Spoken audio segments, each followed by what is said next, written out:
Well, I did say coffee and change of attire, right? Didn't I? Anyway, I took it seriously, all right?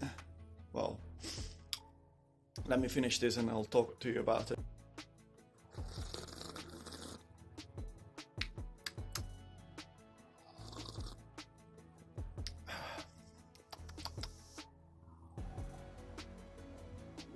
As much as I take seriously story, plot, characterization, and general structure.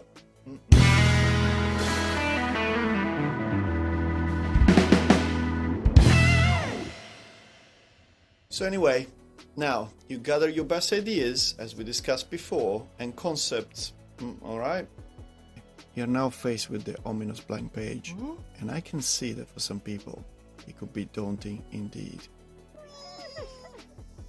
Yes, it is a big block of white, and there is that blinking cursor that you'd like to curse as much. Blink this, you son of a bitch! Okay, so if this is really you, forget about these negative thoughts and try this approach instead. Okay, copy and paste all the ideas that you have generated all these days, weeks, years, etc., etc., directly onto that white page. And ta-da! It's not white anymore, is it? Does it feel less painful? Less daunting, perhaps? Anyway, after that, divide the different segments of your ideas into scenes and sequences that are parts of the plot or the story. Hang on a second. You know the difference between plot and story, right? Right. Okay, let's assume you don't know. In the meantime, I remind myself the distinction anyway. So story is what the whole tale, characters, journey, etc. is all about. The whole thing. Imagine a real event and happened like a coup d'etat, war, or a natural disaster that occurred. The plot instead is what you decide to describe and show in the exact sequence you want to do it. So in our examples, you could say that the plot is your point of view regarding this coup d'etat, this war, or natural disaster. So with this in mind, I start placing the events of my plot in the order I would like to see them, from the beginning to the end. I even create subcategories called Act 1, Act 2, and Act 3. So literally the beginning, middle, and end. And I place the events under each act so that even if later I'll shuffle them around or edit them around, I can always reorder them how I wish. In fact, I would normally call this document version 1, and effectively is the unabridged version of my whole plot. Okay, so now that I have this unabridged version of my intentions, my ideas, the way I want them ordered, I will not touch this version ever again. I will only use it as a reference. So we'll either copy and paste it or I'll save it, whatever you want to do, but don't touch it. Use it as a reference for later on, because you may need it later on. So you won't destroy the original. And as you make big changes, you better off save and save and save and save until you create version 1, version 2, version 3, version 4, version 5, and the list can go on and on and on and on. But please do not destroy the original because you will regret it. During this phase, is also preferable if you use a corkboard to organize your ideas. And you split it in Act 1, Act 2, and Act 3. You take some index cards or post-it or just some small square colored papers. In each of them, you write brief descriptions of the key sequences, scenes, or events of your movie and book, even a hint to your dialogues if you still don't have a proper scene in mind. In Act 1, obviously, we'll put all of the scenes and all of the dialogues and all of the bits that you want to put in Act 1, in the order that, not necessarily the exact order that you saw, but in that spot, in the Act 1. In Act 2, you'll do the same thing. In Act 3, you'll do the same thing. You'll see that having the corkboard in front of you, whether it's a digital corkboard or whether it's preferably a real one would be better, that will help you immensely as you write your stuff. So have your digital plot, as I said, on a word processor or Final Draft or whatever you want, and then have the corkboard as well. And that's very useful because you can actually take, your post-it, your, notes and stuff, and you can shuffle them around and you can visualize the whole thing in front of you. Sometimes even you can actually draw things if you want to, or you can put ticks or line on. If a scene is something that really changes your character, it's probably preferable if you write the character at that point. It will change this way or the other way. Why? Because when you start writing, you don't want to have these extra thoughts in your head. You just want to get on with the writing. So having that structure in your head, it helps immensely. Okay, so now you have your corkboard full of the ideas that you have ordered in the way you wanted to, and the document, the reference document, and perhaps the saved versions with similar things but more detailed.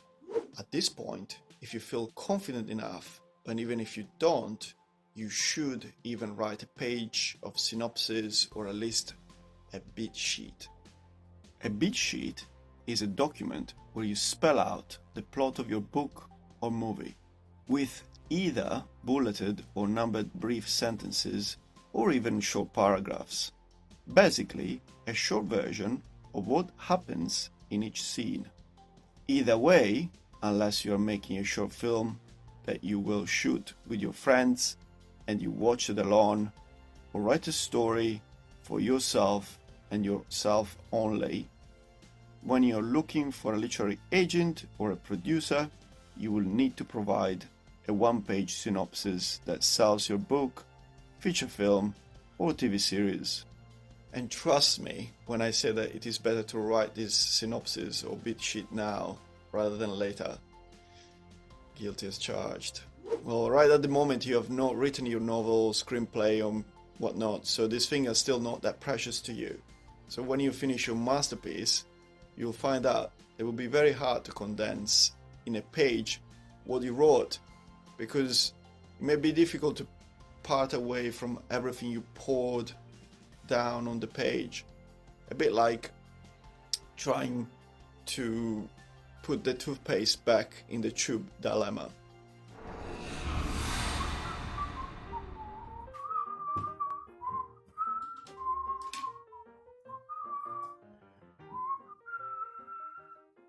Oh, come on, man. Come on. Come on, go back inside. Come on. Come on. Oh, no. You make me feel sick to the stomach. What? No, you got it wrong, miss. I'm just trying to put the toothpaste back in the tube. That's it. That's what I'm trying to do. Your lack of respect is sickening. Huh? You either learn or you die. Die? For some toothpaste? What is going on? What is going on here? Whoa, lady.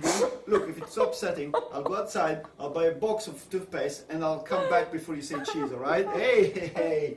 Do not patronize me. No, I'm not. Hey, whoa, what's that? A flying Deus Ex Machina? Yes, it is a flying Deus... Look, have a look behind you. Look. See you later, suckers! I know where you're going, so spare me.